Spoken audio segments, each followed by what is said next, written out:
महामन्त्रस्य अघोर ऋषिः अनुष्टुप्छन्दः सङ्कर्षणमूर्तिस्वरूपो योऽसावादित्यः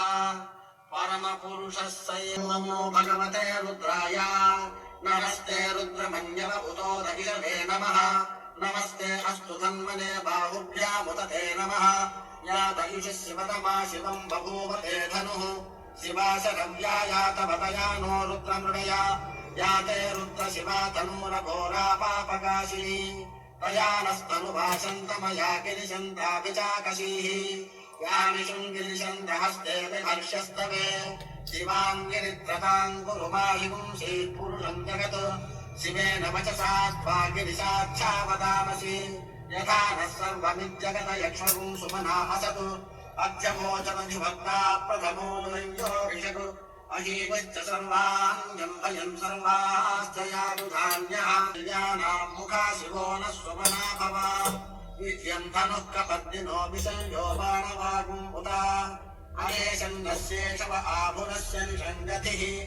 याते हेतिर्मीढुष्टमहस्ते बभूव ते धनुः तयास्मान् विश्वतस्त्वमलक्ष्मया परिभुजा नमस्ते अस्मायुधाय नातदाय तुष्णवे उमाभ्यामुत ते नमो बाहुभ्याम् तव धन्वने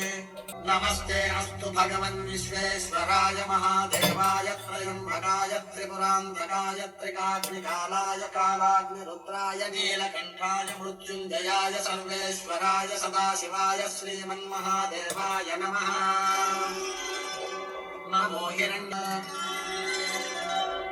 नमः सहमानाय निव्याधिन आव्याधिनीनाम् पतये नमो नमः ककुभाय निषङ्गिने स्तेनानाम् पतये नमो नमो निषङ्गिने शुचिमते तस्कराणाम् पतये नमो नमो वञ्चते परिवञ्चते स्तायूनाम् पतये नमो नमो निचेरवे परिचरायारण्यानाम् पतये नमो नमः सुकाभिभ्यो जिघागुंसभ्यो मुष्णताम् पतये नमो नमो शिवभ्यो नक्तञ्चरभ्य प्रकुन्द्राणाम् पतये नमो नमः पुष्णीषिणे गिरिचराय कुलुञ्चा नाम पतये नमो नमः ईशमद्भ्यो धन्वायुभ्यश्च वो नमो नमः आतन्वानेभ्यः प्रतिदधानेभ्यश्च वो नमो नमः आयच्छद्भ्यो विसुरचावस्रण्याय च नमः स्रोतस्याय च दीप्याय च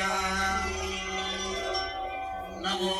ज्येष्ठाय च कनिष्ठाय च नमः पूर्वजाय च परजाय च नमो मध्यमाय च अपगल्भाय च नमो दगन्याय च पुत्र्याय च नमः सोऽभ्याय च प्रकरणाय चोत्तरणाय च नमः आगार्याय च वाद्याय च नमः शिष्याय च तेन्याय च नमः सिकत्याय च प्रभाव्याय च